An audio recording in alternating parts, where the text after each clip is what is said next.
Hello everybody, আমি Nobel Shah আপনাদের সকলকে আরও একবার স্বাগত জানাচ্ছি আমাদের অফিস 2010 প্রোগ্রামে। আমাদের বিগত ক্লাসগুলোতে আমরা মাইক্রোসফট অফিস 2010 এর ওয়ার্ড নিয়ে আলোচনা করেছিলাম এবং এক্সেলেরও কিছু অংশ আমরা আলোচনা করেছিলাম। আজকে আমরা এক্সেল নিয়েই আলোচনা করব। তো এক্সেলের পরবর্তী ক্লাস শুরু করার আগে আমি প্রিভিয়াস ক্লাসের কিছু জিনিস একটু আপনাদেরকে দেখিয়ে দেই। প্রথমত হচ্ছে যে আমাদের যে এক্সেল এরর মেসেজগুলো আছে সেগুলোকে আমরা কিভাবে ফাইন্ড করব, হ্যাঁ, এবং ডিপেন্ডেন্সিস কিভাবে আমরা খুঁজে বের করব, অর্থাৎ কোন সেলটার সাথে কোন সেলটা ডিপেন্ডেন্ট, কোনটার উপর কে নির্ভর করে আছে। ওয়াচ উইন্ডোর ব্যবহার, আমরা কিভাবে এরর মেসেজগুলোকে ওয়াচ উইন্ডোর মাধ্যমে অ্যাড করে নিতে পারি। এবং আমরা এছাড়াও আমরা কিছু আজকে নতুন ফাংশন দেখব। আমরা গত ক্লাসে অনেকগুলো ফাংশন নিয়ে আলোচনা করেছিলাম, তো তার সাথে আমরা আজকে আরো কয়েকটা ফাংশন দেখার চেষ্টা করব। ওকে, আচ্ছা, তো প্রথমে আমরা একটু দেখি যে আমাদের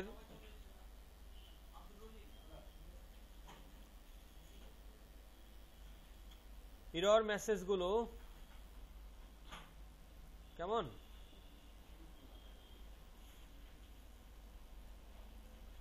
ওকে, সো আমরা যদি ফর্মুলাস ট্যাবে যাই, আমরা দেখব যে এখানে আমাদের যে ফর্মুলা অডিটিং যে গ্রুপটা আছে, ফর্মুলা অডিটিং গ্রুপের মধ্যে আমরা দেখতে পাবো যে এখানে এরর চেকিং বলে একটা অপশন আছে, এরর চেকিং, এবং তার পাশে আরো দুইটা অপশন আছে বাম দিকে আমরা দেখতে পাচ্ছি, একটা ট্রেস প্রিসিডেন্টস আর একটা হচ্ছে ট্রেস ডিপেন্ডেন্সিস। ওকে, তো ট্রেস প্রিসিডেন্টস কথাটার মানে হচ্ছে যে আপনি যদি কোনো একটা ফর্মুলা ক্রিয়েট করেন তাহলে সেই ফর্মুলাটা কোন কোন সেল নিয়ে হয়েছে সেই সেলের একটা ট্রেস সে করবে, অর্থাৎ আপনাকে অ্যারো দিয়ে সে ইন্ডিকেট করে দেবে যে কোন কোন সেল নিয়ে এই ফর্মুলাটা ক্রিয়েট করা হয়েছে। কেমন, তো ফর এক্সাম্পল আমি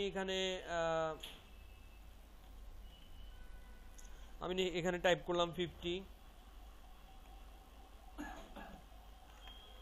এন্ড দেন এখানে টাইপ করলাম সে 100, এইখানে টাইপ করলাম সে 500 এন্ড এইখানে টাইপ করলাম সে 500। ওকে, সো আমি এখানে একটা যোগফল বের করছি, এই সেলটা প্লাস এই সেলটা প্লাস এই সেলটা প্লাস এই সেলটা। ওকে, সো আমি যোগফলটা পেয়ে গেলাম 1150। এখন যদি আমরা এখানে ক্লিক করি যে ট্রেস প্রিসিডেন্টস, ক্লিক করেন, দেখেন কি হয়েছে। আপনার যেই যে সেলগুলো নিয়ে আমার এই টোটাল 1150টা হয়েছে সেটার একটা ইন্ডিকেশন আমরা দেখতে পাচ্ছি। ওকে, সো এই হচ্ছে আমাদের ট্রেস প্রিসিডেন্টস এর কাজ। এরপর আমরা দেখব একটু ট্রেস ডিপেন্ডেন্টস এর কাজটা কি। ফর এক্সাম্পল আমরা এখানে লিখছি সে হ্যালো, এবং এই সেলটা হচ্ছে এই B12। ওকে, B12 আমি এখানে নিচে এসে এখানে লিখলাম ইকুয়ালস B12, তার মানে হচ্ছে যে আমার ওই B12 এ যে সেলে যা আছে সেটা আমার এই সেলটাতেও চলে আসবে। ওকে, এন্টার দিলাম, দেখেন হ্যালো চলে আসছে। এবং এখানে যদি আমি পরিবর্তন করি, এটাকে বলি যে সে ঢাকা, এন্টার, দেখেন এটাও ঢাকা হয়ে গেছে, ঠিক কিনা। তাহলে এই সেলটার উপরে কে ডিপেন্ডেন্ট, তাহলে আমরা যদি ট্রেস ডিপেন্ডেন্টসে ক্লিক করি আমরা দেখতে পাবো যে এই সেলটার উপরে এই সেলটা ডিপেন্ডেন্ট। ক্লিয়ার? ওকে, আচ্ছা, এছাড়া আমরা যদি এরর চেকিং দেখতে চাই, অর্থাৎ কি কি ভুল আছে, সে ফর এক্সাম্পল আমি এখানে 50 লিখলাম, এখানে 100 লিখলাম, এখানে লিখলাম 50 500, আর এখানে আমি একটা ফর্মুলা টাইপ করছি, ফাংশন ইউজ করছি ইকুয়াল সাম এন্ড দেন ব্র্যাকেটে এই সেলটা কোলন আমাদের শেষ সেলটা, সেটা হচ্ছে এইটা, and then bracket close, enter. So আমরা এখানে একটা ফাংশন ইউজ করি যেটা হচ্ছে sum function. Sum function use করে আমরা যোগফলটা বের করলাম। যদি আমি এখানে স্যাম লিখি, সাম না লিখে ফর্মুলা বারে আমি সাম না লিখে লিখলাম কি স্যাম, দিলাম এন্টার, দেখেন এটা ভুল তো নিশ্চয়ই, ভুলটা দেখাচ্ছে হ্যাশ নেম এরর। কেমন, তো এখন যদি আমরা এখানে এরর চেকিং এ যাই, এরর চেকিং এ গিয়ে আমি যদি বলি এরর চেকিং, দেখেন ও আমাকে দেখাচ্ছে, উইন্ডোতে দেখাচ্ছে যে এরর ইন সেল G12 এ একটা ভুল আছে, G12 এই আছে, কিন্তু আমার হ্যাশ নেম ভুলটা কোথায়, G12 এ। ও আমাকে বলছে যে error in cell G12 equal sam মানে স্যাম, আমি সামনে লিখেছি স্যাম এবং ব্র্যাকেটের মধ্যে যা লিখেছি আর কি। তো আমরা এখান থেকে খুব সহজে ইররটা চেক করতে পারি যে কোথায় ভুলটা আছে। ঠিক আছে, আমি যদি আরেকটা ভুল করি এখানে, সে ফর এক্সাম্পল এখানে লিখলাম হচ্ছে 100, এখানে লিখলাম 200, এখানে লিখলাম 300, and then আমরা এখানে যোগ করছি equals this one plus this one plus this one and then enter. Okay, so এই তিনটা সেল নিয়েই তো আমার যোগফলটা হলো 600, ঠিক কি না? আমি এখান থেকে মনে করেন এই সেলটাকে ডিলিট করে দিচ্ছি, ডিলিট সেল, ডিলিট। ওকে, তো এখন দেখেন এখানে ভুল চলে আসছে, কারণ এখান থেকে একটা সেল অলরেডি ডিলিট হয়ে গেছে, যে সেলটার মধ্যে হ্যাঁ একটা ভ্যালু ছিল, যে সেলটা সহ আমার এই ক্যালকুলেশনটা হয়েছিল। তো এখন এই ভুলটাও যদি আমরা এভাবে ইরর চেকিং এর মাধ্যমে দেখতে চাই, ইরর চেকিং দেখেন আমাদেরকে দেখাচ্ছে প্রথমে G12 এ ওই যে নেম ইররটা সেটা দেখাচ্ছে যে ভুলটা আছে। এখন আমি যদি নেক্সটে ক্লিক করি তাহলে পরবর্তী ভুলটা কোথায় সেটাও দেখাচ্ছে, দেখেন F15 এ আছে ভুলটা, র‍্যাপ যেটা। কেমন? তো এভাবে চাইলে আমরা ইরর চেকিং করতে পারি। ওকে, আচ্ছা, এখানে আমাদের কাছে আরেকটা অপশন আছে যেটা হচ্ছে যে ওয়াচ উইন্ডো। ওয়াচ উইন্ডোর কাজ কি? ওয়াচ উইন্ডোর কাজটা হচ্ছে যে আমাদের যে ভুলগুলো আছে সেগুলোকে আমরা চাইলে একটা উইন্ডোর মাধ্যমে অ্যাড করে নিতে পারি, এবং আমরা ওয়াচ উইন্ডো দেখলেই আমরা সমস্ত ভুলগুলো দেখতে পাবো, একটা উইন্ডোতে আমরা সমস্ত ভুলগুলোকে দেখতে পাবো। ওয়াচ উইন্ডোতে ক্লিক করলাম, এন্ড দেন আমি বললাম যে সে অ্যাড ওয়াচ, এন্ড দেন বললাম কোন সেলটা, ভুলটা কোথায়, এইখানে। কেমন? তাহলে আমরা এই সেলটাকে সিলেক্ট করে যদি বলি যে ওয়াচ উইন্ডো and then বলি add watch and then add এ ক্লিক করি, দেখেন এখানে দেখাচ্ছে কিন্তু রেফারেন্স ইরর, নেম ইরর সবগুলো দেখাচ্ছে। ঠিক আছে, তাহলে একটা উইন্ডোর মধ্যেই চাইলে আমরা সমস্ত ভুলগুলোকে নিয়ে আসতে পারি এবং দেখতে পারি যে কোথায় কি ভুলটা হয়েছে। ওকে, আচ্ছা, তো এছাড়া আমরা আজকে আরেকটা ফাংশন নিয়ে আলোচনা করব, সেটা হচ্ছে কাউন্ট ইফস ফাংশন, আরেকটা হচ্ছে আপনার শিফট সাম ইফস ফাংশন। কেমন? কাউন্ট ইফ আর হচ্ছে সাম ইফ। আচ্ছা, তো আমরা তার জন্য কিছু ভ্যালু আগে টাইপ করে নিই, ভ্যালু টাইপ করে নিই। আমরা কি কি ফাংশন দেখবো? একটা হচ্ছে কাউন্ট ইফস, কেমন? আরেকটা হচ্ছে সাম ইফস। মানে দুইটা আসলে কি করবে আমাদেরকে? কাউন্ট ইফস মানে কাউন্ট করবে যদি, সাম ইফস যোগ করবে যদি, মানে সে যোগ করবে ঠিকই কিন্তু যদি, কাউন্ট করবে ঠিকই যদি। তাহলে আমরা এখানে কি করতে পারি? বিভিন্ন ধরনের যদির ব্যবহারটা করতে পারি। ফর এক্সাম্পল আমি মনে করেন 10টা সেল আছে, আমি কাউন্ট করতে যাচ্ছি, যদি ওই সেলটা এরকম একটা কিছু থাকে তখনই সে কাউন্ট করবে, আদারওয়াইজ কাউন্ট করবে না। কি? সাম ইফস আমি 10টা সেলকে যোগ করব যদি আমি দেখি যে এই সেলগুলোতে এরকম একটা কন্ডিশন সেট করা আছে। ঠিক আছে, তো তার জন্য আমরা কিছু ভ্যালু আগে টাইপ করে নিই। সে ফর এক্সাম্পল আমি এখানে একটা কলাম হেডিং দিচ্ছি সিআইডি, কাস্টমার আইডি, দেন এখানে দিলাম C name,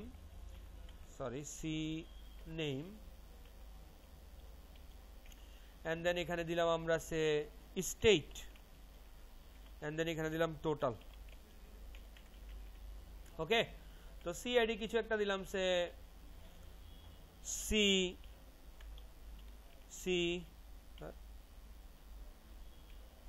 C001, C002, C003। কেমন? সি নেম দিলাম সে হাসান, কামাল, সে রাজীব, এরকম কিছু একটা দিলাম। আরো কয়েকটা নিয়ে নিই আমরা, C004, C005, এখানে নিলাম সুমন, আর এখানে নিলাম সে হাসান। ওকে, এন্ড দেন স্টেট আমরা এখানে নিচ্ছি সে স্টেট হচ্ছে ঢাকা, হাসানের স্টেট ঢাকা, কামালের স্টেট সে সিটিজি, রাজীবের হচ্ছে সে ঢাকা, সুমনের হচ্ছে সে সিটিজি, হাসানের হচ্ছে সে সিলেট। ওকে, এন্ড দেন আমরা এখানে একটা টোটাল ভ্যালু নিচ্ছি, মানে এখানে সে নিলাম হচ্ছে 5000, 7000, 8000, 10,000, 15,000। ঠিক আছে। আচ্ছা, তো আমরা এখানে কাউন্ট করছি, কাউন্ট করছি। ওকে, তো আমি এখানে লিখছি সে ইকুয়ালস কাউন্ট ইফস, হ্যাঁ, কাউন্ট ইফস ব্র্যাকেট, আমার ফর্মুলাটা হচ্ছে শুরু করব আমরা কি দিয়ে, সমান সমান দিয়ে, তারপর আমার ফাংশনের নাম কাউন্ট ইফস, তারপরে ব্র্যাকেট। এবার আমি একটা রেঞ্জ দিচ্ছি, রেঞ্জটা হচ্ছে আমি বলছি যে C5 এ কি আছে আমার স্টেটগুলো, কেমন, C5 থেকে স্টেটগুলো শেষ হয়েছে কোথায়, C9 এ, তাই না, select C9, then comma, sorry comma, and then একটা স্পেস ব্যবহার করে আমরা ডাবল কোড ইউজ করব, ডাবল কোড, ঠিক আছে। দেন ইকুয়ালস বললাম হচ্ছে সে ধরেন ঢাকা বললাম, ঢাকা, কেমন, এন্ড দেন আমার কোড শেষ, ডাবল কোড শেষ, কমা, আবার বললাম যে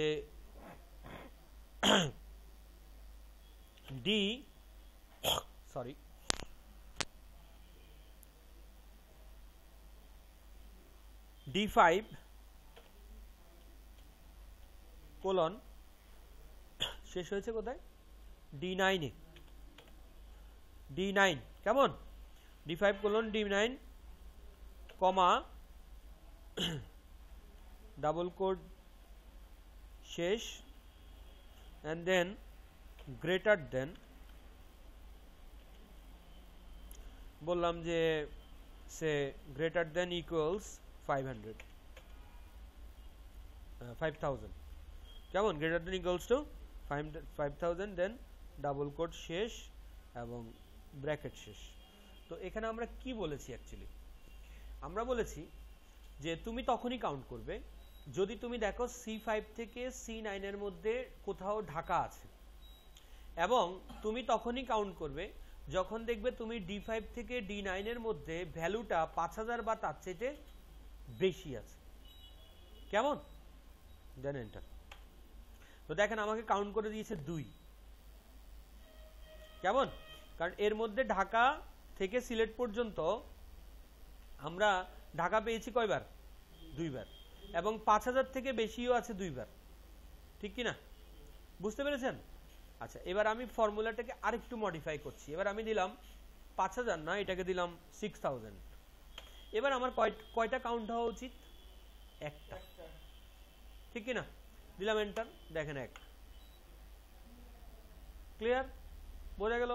আমি যদি এই ফর্মুলাটাকে চেঞ্জ করে বলি যে ঢাকার পরিবর্তে এটাকে আমি বললাম সে CTG, কেমন, তাহলে CTG এখানে কয়টা আছে, 2টা, এবং আমরা যদি গ্রেটার দ্যান ইকুয়াল টু 6000 বলি তাহলে এগেইন আমার একটা বের হবে, একটা বের হবে না, দুইটা বের হবে, 7000 আছে আর 10000 আছে, তাহলে এটাকে যদি আমরা বলি যে সে 8000, তাহলে একটা, ক্লিয়ার, ওকে।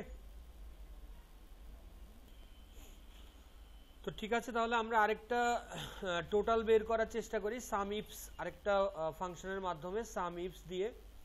তো সাম ইফস দিয়ে আমরা লিখলাম এভাবে যে ইকুয়াল সাম ইফস মানে যোগ করবে যদি D5 থেকে D9, মানে D5 থেকে D9 এ আমাদের ভ্যালুগুলো আছে, তুমি এই D5 থেকে D9 পর্যন্ত যে ভ্যালুগুলো আছে এগুলোকে যোগ করবে যদি তুমি দেখো C5 থেকে C9 যেখানে আমার স্টেটের নামগুলো আছে এগুলোর মধ্যে যদি তুমি কোথাও দেখো ঢাকা, তবেই তুমি যোগ করবে, কেমন। তো আমরা যদি এন্টার প্রেস করি আমরা দেখতে পাচ্ছি এখানে 13000 দেখাচ্ছে, মানে এটা হচ্ছে আমার ঢাকা 5000 একটা, আরেকটা ঢাকা 8000, 8 5 13000 টাকা, কেমন।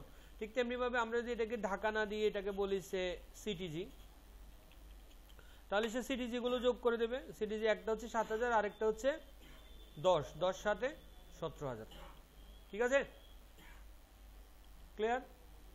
তো আমরা একটা দেখলাম কাউন্ট ইফস এর ব্যবহার, আরেকটা দেখলাম সাম ইফস এর ব্যবহার। তো এই ছিল মোটামুটি আমাদের প্রিভিয়াস ক্লাসের কিছু পেন্ডিংস যেগুলো আমরা আজকে ক্লিয়ার করলাম। আগামীতে আমরা চলে যাচ্ছি আমাদের আজকের ক্লাসে, যেটা হচ্ছে আমাদের আজকের ক্লাসটা হচ্ছে change workbook appearance, change workbook appearance, appearance মানে কি লুক, একজনের লুক চেঞ্জ করে দেওয়া নাকি, ওয়ার্কবুকের যে অ্যাপিয়ারেন্সটা আছে সেই অ্যাপিয়ারেন্সটা কিভাবে চেঞ্জ করা যায়। তো আমরা একটু দেখে নিই যে আজকে আমাদের অ্যাকচুয়ালি কি কি আছে।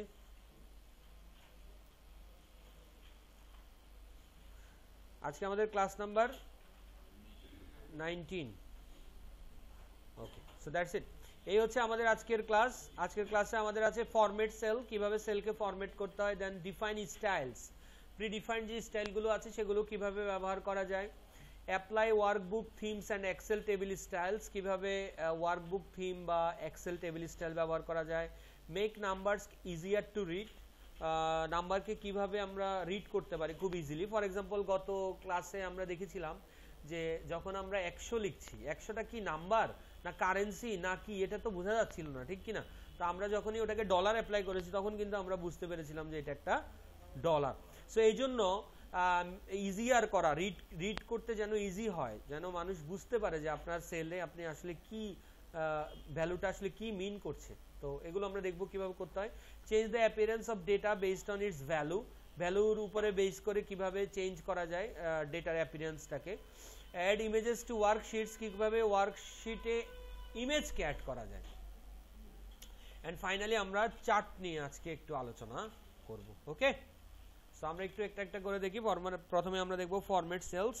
ফরম্যাট সেলসটা আর কিছুই না, আপনার যে আমার এখানে যে কলাম হেডিংগুলো আছে, সিআইডি, সিনেম, স্টেট, টোটাল কাউন্ট, এগুলোর আমি চাচ্ছি যে এগুলোর ফন্টের ফেস চেঞ্জ হবে, এগুলো বোল্ড হবে, এগুলো কালার হবে, ইটালিক হবে, আন্ডারলাইন হবে, এই সমস্ত জিনিস। কেমন, এগুলো অলরেডি আমাদের মাইক্রোসফট ওয়ার্ডে কিন্তু আমরা কভার করে এসেছিলাম নাকি। তারপর আমি একটু দেখে দিই, হোমে গিয়ে আমরা এটাকে চাচ্ছি যে সিআইডি, সিনেম, স্টেট, টোটাল কাউন্ট, এই পুরোটাকে আমরা চাচ্ছি যে রেড কালার করব, টোটালটাকে আমি চাচ্ছি রেড কালার করব। অ্যান্ড দেন আমি চাচ্ছি যে এগুলোর ব্যাকগ্রাউন্ড কালারটাকে আমি এরকম অরেঞ্জ করব। ওকে, সো এই যে ফরম্যাটিংগুলো, এই ফরম্যাটিংগুলো চাইলে আমরা এখানে অ্যাপ্লাই করতে পারি, ঠিক আছে। অনেকগুলো সেলে যখন আপনি একসাথে চেঞ্জ করতে চাইবেন তখন সবগুলো সেলকে আগে সিলেক্ট করে নেবেন এবং তারপরে চেঞ্জটা করবেন, তাহলে আপনাকে আর আলাদা আলাদা করে সেলকে চেঞ্জ করতে হবে না। এছাড়াও আমরা মাইক্রোসফট ওয়ার্ডে আরেকটা জিনিস শিখেছিলাম, সেটা ছিল ফরম্যাট পেইন্টার। আপনাদের নিশ্চয়ই মনে আছে, আমি সিআইডিতে যে ফরম্যাটিংটা এই মুহূর্তে আছে, আমি যদি চাই যে হাসানের উপরে সেটাকে আমরা অ্যাপ্লাই করব, তাহলে আমরা সিম্পলি সিআইডিতে ক্লিক করে ফরম্যাট পেইন্টারে ক্লিক করব, অ্যান্ড যেখানে যেখানে আমি সেটাকে অ্যাপ্লাই করতে চাই সেখানে সেখানে আমি চাইলে এটাকে ড্র্যাগ করে দিতে পারি। কেমন, তো ইন এক্সেলের কেসে সেখানে আমরা জাস্ট ক্লিক করলে হবে, সেলটাকে ক্লিক করলেই হবে, ঠিক আছে। তো দেখেন হাসানে এই ব্যাকগ্রাউন্ড কালার বা ফন্ট কালার দেওয়ার জন্য আমাকে কিন্তু আলাদা করে আর কিছুই করতে হলো না, আমরা ওই ফরম্যাট পেইন্টারের মাধ্যমে সেটা এখানে অ্যাপ্লাই করতে পেরেছি। কেমন, আচ্ছা। এছাড়া আমরা চাইলে কোন একটা সেলে বর্ডার অ্যাপ্লাই করতে পারি আমাদের ইচ্ছা মতো। ফর এক্সাম্পল আমি চাচ্ছি যে আমার যে সিআইডি কলামটা আছে, এই সিআইডি কলাম হেডারটাকে আমি আলাদা করে বর্ডার দিব, আলাদা করে আমরা বর্ডার দেবো আমাদের ইচ্ছে মতো। তো এখানে দেখেন ফন্ট গ্রুপের মধ্যে আমরা বর্ডারের অপশনটা পেয়ে যাব, বটম বর্ডার আছে এখন দেখা যাচ্ছে। এখানে ক্লিক করলে আমরা দেখবো যে এখানে আরো অনেক ধরনের বর্ডারের অপশন আছে। সে ফর এক্সাম্পল এখানে আমরা দেখতে পাচ্ছি থিক বক্স বর্ডার বলে একটা অপশন আছে। থিক মানে কি, মোটা হয়ে হবে, বক্স আকারে বর্ডারটা ক্লিক করেন, দেখেন এখন এই সেলটার অন্য সেল থেকে এই সেলটা একটু আলাদা, কারণ এই সেলটার চারিদিকে কি একটা থিক বর্ডার চলে আসছে। এছাড়া যদি আপনি চান যে আপনি আরো অনেক ধরনের বর্ডার আছে যেগুলো আপনি করতে যাচ্ছেন, যেমন মোর বর্ডারসে যদি আপনি যান, এখান থেকে আমরা যাচ্ছি আমরা এরকম ডট ডট কিছু একটা হবে, কালারটা হয়তো আমরা চাচ্ছি যে বর্ডার কালারটা আমি গ্রিন করব। ওকে, এরকম কিছু একটা। দেখেন আপনি যদি এইভাবে জাস্ট ক্লিক করে বেরিয়ে চলে আসেন তাহলে কিন্তু এটা চেঞ্জ হবে না। আমি বারবার বলছি, একটু ভালো করে খেয়াল করুন। সিলেক্ট করবেন এবং সাথে ডান দিকে দেখেন একটা প্রিভিউ পেইন আছে। প্রিভিউ পেইনটা কিন্তু এখনো দেখাচ্ছে যে ব্ল্যাক বর্ডার।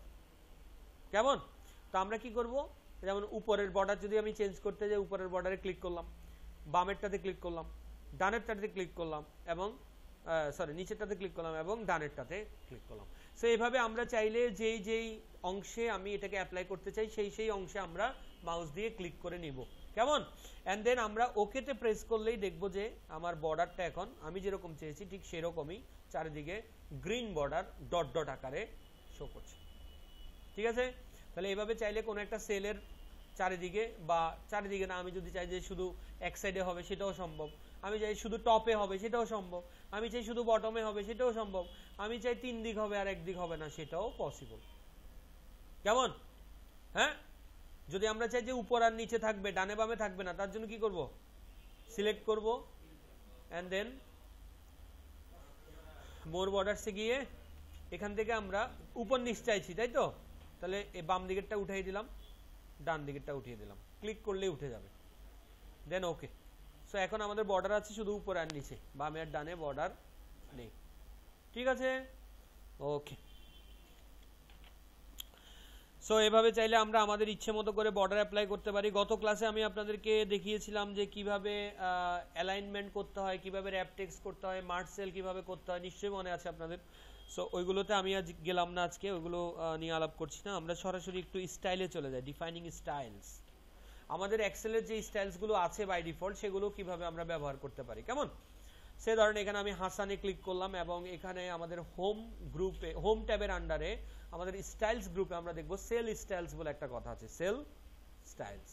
এখানে ক্লিক করলে আমরা এখানে দেখতে পাচ্ছি বিভিন্ন ধরনের স্টাইল আছে। সো আমার যেটা ভালো লাগে আমি সেটাকে যদি সিলেক্ট করি তাহলে আমার স্টাইলটা সেরকমই হয়ে যাবে। দেখেন আপনি মাউসটা ওভার করলেই কিন্তু প্রিভিউটা দেখতে পাচ্ছেন। কেমন কেমন হচ্ছে, ঠিক কি না? এছাড়া এখানে হেডিং 1 আছে, হেডিং 2 আছে, হেডিং 3 আছে, হেডিং 4 আছে, টাইল, টোটাল, এরকম বিভিন্ন রকমের অপশন আছে। ওকে, আমি হেডিং 1 এ ক্লিক করলাম, হাসানটা এখন হেডিং 1 স্টাইল হয়ে গেল। ঠিক আছে, আমি যদি চাই ওই যে আমরা ওয়ার্ডে যেমন শিখেছিলাম, আমরা চাইলে নিজের মতো করে স্টাইলও ক্রিয়েট করতে পারি। তাহলে তার জন্য কি করব? সেল স্টাইলে গিয়ে বলবো নিউ সেল স্টাইল। কেমন? নিচে আছে নিউ সেল স্টাইল। এখানে ক্লিক করার পরে আমরা স্টাইলের একটা নাম দিই, সেই ধরেন আমি নাম দিলাম এটার R28 স্টাইল। কি? আপনি আপনার ইচ্ছা মতো যে কোনো একটা নাম দিতে পারেন, R28 style. And then format, এই বাটনটাতে ক্লিক করব। ফরম্যাট বাটনটাতে ক্লিক করে আমি কি ধরনের স্টাইল চাই, কেমন সেরকম স্টাইল। সে আমি চাচ্ছি যে এটা বর্ডার হবে আপনার এরকম ডট ডট আকারে, আমি বর্ডারগুলো এঁকে নিচ্ছি। কেমন? ক্লিক করে করে বর্ডারগুলো নিলাম। তারপর কালার কি হবে? আমি চাচ্ছি কালার হবে সে গ্রিন হবে কালার। কেমন? তারপর আমি চাচ্ছি যে এটার ব্যাকগ্রাউন্ড কালার কি হবে? ব্যাকগ্রাউন্ড কালার যেহেতু গ্রিন দিয়েছি তাহলে ব্যাকগ্রাউন্ড কালারটা আমরা একটা লাইট কিছু একটা নিই, সে আমি লাইট গ্রিন নিলাম। না, এটা ভালো লাগবে না, আর একটু লাইট নিই, এইটা নিলাম লাইট গ্রিন। এন্ড দেন আমি চাচ্ছি যে এটার ফন্ট কি হবে? ফন্ট হবে সে মনে করেন আমি বললাম এটার ফন্ট হবে ভার্দানা ফন্ট হবে, এটা বোল্ড ইটালিক হবে এবং এটা সাইজ হবে 14। ঠিক আছে, এন্ড দেন বললাম ওকে। সো আমাদের নিজেদের মতো একটা স্টাইল তৈরি হলো যেটা নাম হচ্ছে R28 স্টাইল। এখন আমি যদি কোনো একটা সেলে ওই স্টাইলটাকে অ্যাপ্লাই করতে চাই, সেল স্টাইলে গেলে দেখবো যে আমরা ওই যে R28 স্টাইলটা দেখাচ্ছে। কেমন? তাহলে এখানে ক্লিক করলে দেখেন ঢাকাটা ঠিক ওই রকম হয়ে গেছে যেরকম আমরা R28 স্টাইলে যে যে জিনিসগুলো আমরা নিয়েছিলাম ঠিক সেরকম। ওকে, তো চাইলে এভাবে আমরা আগে থেকে স্টাইল সেট করে নিতে পারি। ক্লিয়ার? বোঝা গেল? আচ্ছা, তো মোটামুটি এই জিনিসগুলো আমরা আগেও দেখেছিলাম, তাই না? এই জন্য আজকে অনেকটা ইজি লাগছে না? আচ্ছা, এছাড়া আমরা আরো কিছু কাজ দেখি, যেমন ডেট ফরম্যাট কিংবা আপনার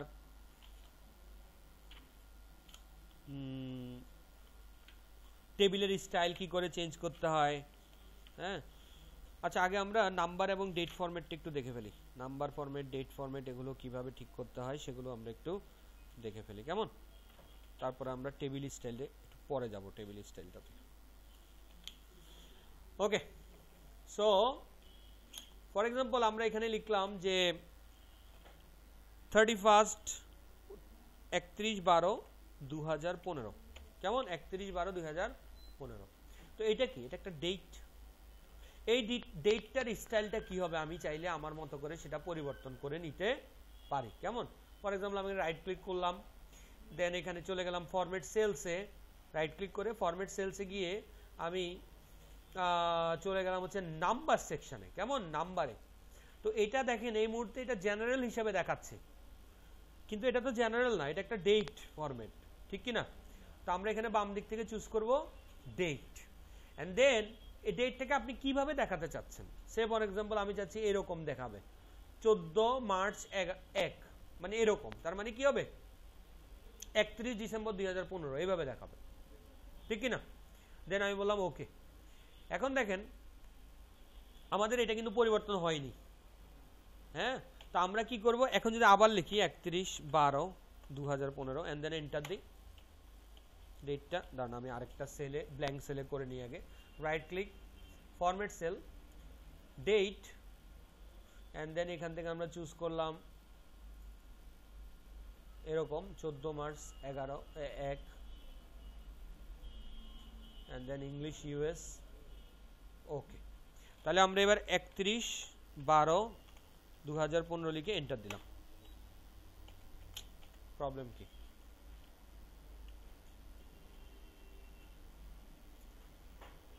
কারণ আমি একটা নতুন ওয়ার্কবুক নিচ্ছি,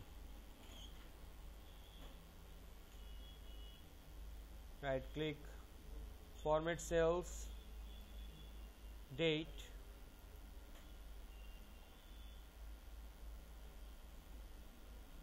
মার্চ 14, 2001, ওকে। 30/12/2015 এন্টার।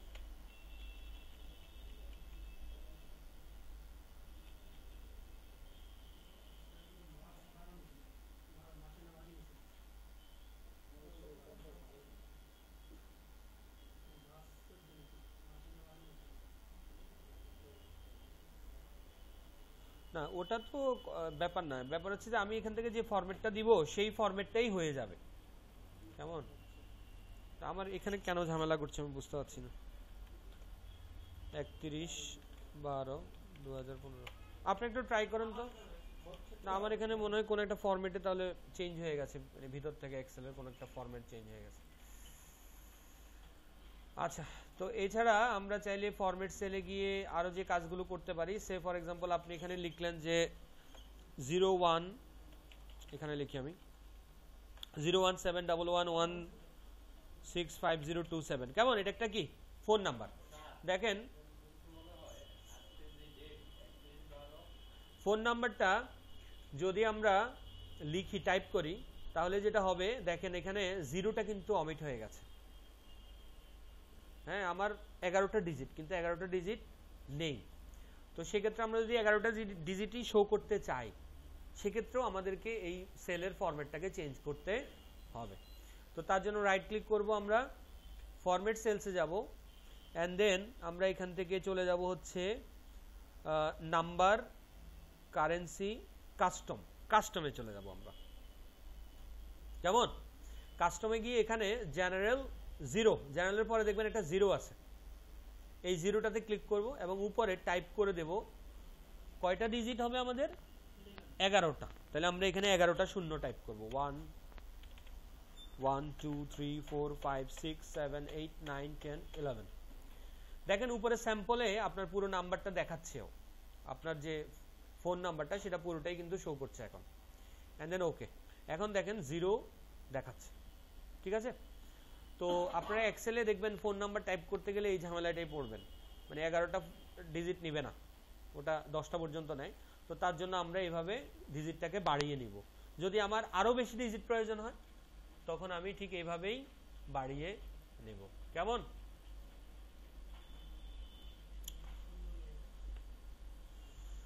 আচ্ছা,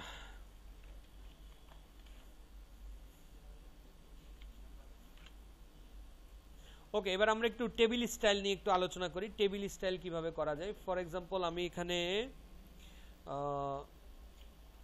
লিখলাম হচ্ছে Dhaka CTG select, okay, and then এখানে লিখলাম 500, এখানে লিখলাম হচ্ছে 700, এখানে লিখলাম 800, এখানে লিখলাম 700, এখানে লিখলাম 200, এখানে লিখলাম 700, এরকম কিছু একটা। এখন আমি যদি চাই যে আমি এটার একটা স্টাইল টেবিল স্টাইল তৈরি করব এটা নিয়ে, তাহলে আমরা এই ভ্যালুগুলোকে একটু সিলেক্ট করে নিলাম, ওকে। এন্ড দেন আমাদের হোম গ্রুপে স্টাইলস থেকে দেখবেন আমাদের এখানে ফরম্যাট অ্যাজ টেবিল বলে একটা কথা আছে, ফরম্যাট অ্যাজ টেবিল। তো দেখেন এখানে বিভিন্ন ধরনের টেবিল অলরেডি আছে, কেমন? আপনি যে কোনো একটাতে ক্লিক করলে আপনার ফরম্যাটিংটা সেরকম হয়ে যাবে। ফরম্যাট অ্যাজ টেবিল, আপনার রেঞ্জটা বলছে যে কত থেকে কত হবে, ওকে দিলেন, দেখেন চেঞ্জ হয়ে গেল কিন্তু, ঠিক আছে? এখন আপনি নিজে যদি ভ্যালু টাইপ করেন, সে আমি নিচে টাইপ করছি 500, 200, 100, অটোমেটিক্যালি দেখেন কালার হয়ে যাচ্ছে কিন্তু, ঠিক কি না? ওকে। এছাড়া আমরা চাইলে আমাদের নিজেদের মতো করেও কিন্তু টেবিল স্টাইল তৈরি করতে পারি। নিজেদের মতো করে যদি আমরা টেবিল স্টাইল তৈরি করতে চাই, তো তার জন্য আমি এগুলোকে আমি সিলেক্ট করলাম, ফরম্যাট অ্যাজ টেবিলে গেলাম, এখানে গিয়ে আমি বললাম নিউ টেবিল স্টাইল, আমার নিজের মতো করে আমি একটা স্টাইল তৈরি করব, নিউ টেবিল স্টাইল। এবার আমার টেবিলের স্টাইলের নামটা কি হবে, সে আমি দিলাম হচ্ছে R28 টেবিল স্টাইল, ঠিক আছে? এন্ড দেন আমি এখান থেকে, এখানে অনেকগুলো অপশন আছে, আমি এখান থেকে নিলাম হচ্ছে হেডার রো। হেডার রো মানে উপরের যে হেডার গুলো আছে সেটা, তার ফরম্যাট কি হবে, তার ফরম্যাট কি হবে, আমি ফরম্যাটে গেলাম, ফরম্যাটে গিয়ে বললাম যে সে তার বর্ডার হবে এরকম ডট ডট ডট ডট, তার কালার হবে সে রেড, এন্ড দেন এগুলোকে আমরা ক্লিক করে নিলাম এখান থেকে। তার ব্যাকগ্রাউন্ড কালার কি হবে, আমি এখান থেকে একটা ব্যাকগ্রাউন্ড কালার চুজ করলাম, এন্ড দেন তার ফন্ট কি হবে, ফন্ট নিলাম হচ্ছে সে বোল্ড ইটালিক হবে, কেমন? এন্ড দেন বললাম ওকে। এটা কার জন্য করলাম, হেডার রোর জন্য। আচ্ছা, এছাড়া আমরা যদি চাই যে এখানে আছে যেমন ফার্স্ট রো স্ট্রাইপটা কেমন হবে, ফার্স্ট রো নিলাম, ফরম্যাট, এখান থেকে আমি চুজ করলাম যে এটা হবে বোল্ড হবে, এটা সে বোল্ড হবে। তারপর এটার বর্ডারটা কি হবে, এটার বর্ডার সে ওটার বর্ডার থাকবে না, বর্ডার দিব না, আমি শুধু ফিল কালারটা দিচ্ছি এটার, সে এটার ফিল কালারটা হবে এরকম, কেমন? এন্ড দেন ওকে। তো এখন এটা কার স্টাইল, আমাদের নিজেদের মতো করে আমরা স্টাইল একটা ক্রিয়েট করলাম। এবার আমরা স্টাইলটাকে অ্যাপ্লাই করি ফরম্যাট অ্যাজ টেবিলে, এই যে আমাদের কাস্টম স্টাইলটা এখানে শো করছে, কেমন? ক্লিক করলাম, রেঞ্জটা বলছে যে কোথা থেকে কোথায় হবে, বললাম ওকে, দেখেন চলে আসছে। সো এখন আমি যদি নিচে ভ্যালু টাইপ করি, সে 800, 500, 700, এভাবে আমরা চাইলে এই পুরো জিনিসটাকে আমাদের এই পুরো মানে আমি নিচে যত যত টাইপ করব তত সবগুলোর উপরেও চাইলে আমরা এটাকে অ্যাপ্লাই করতে পারি, কেমন? তো এইভাবে কাস্টমও করা যায়, আপনি নিজের মতো করে চাইলেও স্টাইল তৈরি করতে পারবেন। আর এছাড়া আমাদের এক্সেলের যেগুলো প্রিডিফাইন্ড আছে সেগুলো আমরা ব্যবহার করতেই পারি, কেমন? আচ্ছা, তো আমি এ পর্যায়ে আমাদের এই ফাইলটাকে একটু সেভ করে নিচ্ছি। ফাইলটা অলরেডি সেভ আছে, না এই ফাইলটা সেভ নেই, আমি ফাইলটাকে একটু সেভ করে নিচ্ছি। ফাইল, আমি নর্মালি সেভ না করে আমি এটাকে টেমপ্লেট আকারে সেভ করছি। টেমপ্লেট আকারে সেভ করছি এটা দেখার জন্য যে আমাদের যখন এক্সেলের কোন একটা ফাইলকে আমরা টেমপ্লেট আকারে সেভ করি তখন তার এক্সটেনশনটা আসলে কি হয়, কেমন? টেমপ্লেট কি, কেন আমরা টেমপ্লেট ব্যবহার করি, এগুলো নিয়ে অলরেডি আমরা ডিসকাস করেছিলাম আমাদের আগের ক্লাসগুলোতে। তো আমি এখানে ডেস্কটপে এটাকে একটু সেভ করে নিচ্ছি যে R28 নামে সেভ করে নিচ্ছি, সেভ। সো আমরা যদি একটু দেখি যে আমাদের এই ফাইলটার এক্সটেনশনটা, তাহলে আমরা দেখব যে এটার ফাইলটার এক্সটেনশন হচ্ছে এক্সেল, তারপরে এক্সেল, নরমালি একটা এক্সেল ফাইলের এক্সটেনশন হয় XLSX, কেমন? তো আমি এটা নরমাল ফাইল হিসেবেই সেভ করেছি, যার কারণে এটার এক্সটেনশন দেখাচ্ছে এখন XLSX। যদি আমরা এটাকে টেমপ্লেট আকারে সেভ করতে চাই তাহলে আমরা কি করব, ফাইল, সেভ অ্যাজ, নিচে এখানে যে সেভ অ্যাজ টাইপ কথাটা আছে এখানে আমাদেরকে চেঞ্জটা করতে হবে। ক্লিক করে আমরা বলবো, কি বলবো, এক্সেল টেমপ্লেট, এক্সেল টেমপ্লেট। এখন এটাকে আমরা সেভ করছি, ডেস্কটপে আমি সেভ করছি, R28 নামেই সেভ করছি, কোনো সমস্যা নেই। আগেও R28 নামেই সেভ করা ছিল, এখনো R28 নামেই সেভ করছি, ঝামেলা হবে না? হবে না, কারণ দুইটার এক্সটেনশন ডিফারেন্ট তো, সেভ। কিন্তু যদি এক্সটেনশন সেম হতো তাহলে কিন্তু আপনাকে বলতো যে আগেরটাকে কি আপনি রিপ্লেস করবেন কিনা। তো দেখেন আমাদের এখানে দুই রকম আইকনও দেখাচ্ছে, একটা টেমপ্লেট আর একটা নরমাল ফাইল। কেমন? টেমপ্লেটটাকে যদি আমরা রাইট ক্লিক করে প্রপার্টিসে যাই আমরা দেখব যে এটার এক্সটেনশন হচ্ছে XLTX, ওটা ছিল XLSX আর এটা হচ্ছে XLTX। কেমন? আমাদের মাইক্রোসফট ওয়ার্ডে কি ছিল? ডট ডট ডক এক্স আর ছিল ডট ডট এক্স। কেমন? টেমপ্লেট ছিল ডট ডট এক্স। ঠিক এখানেও তাই, XLSX আর হচ্ছে XLTX। ওকে, তাহলে টেমপ্লেট যখন আমরা করব তখন আমাদের এক্সটেনশনটা দাঁড়াবে ডট XLTX এবং টেমপ্লেট হিসেবে কিভাবে সেভ করবেন সেটাও আমরা দেখলাম। সেভ অ্যাজে গিয়ে আমরা সেভ অ্যাজ টাইপটাকে চেঞ্জ করে এক্সেল টেমপ্লেট চুজ করে আমরা এটাকে সেভ করে নিলাম। ক্লিয়ার? আচ্ছা, তো ঠিক আছে, আজকের এই ভিডিওতে এই পর্যন্তই। আমরা পরবর্তী ভিডিওতে আমরা অন্য কিছু নিয়ে আলোচনা করব। ততক্ষণ পর্যন্ত আপনারা সবাই ভালো থাকবেন, আবার দেখা হবে। আমি নোবেল শাহ আপনাদের আরো একবার স্বাগত জানাচ্ছি আমাদের পরবর্তী ভিডিও দেখার জন্য। ততক্ষণ পর্যন্ত বাই।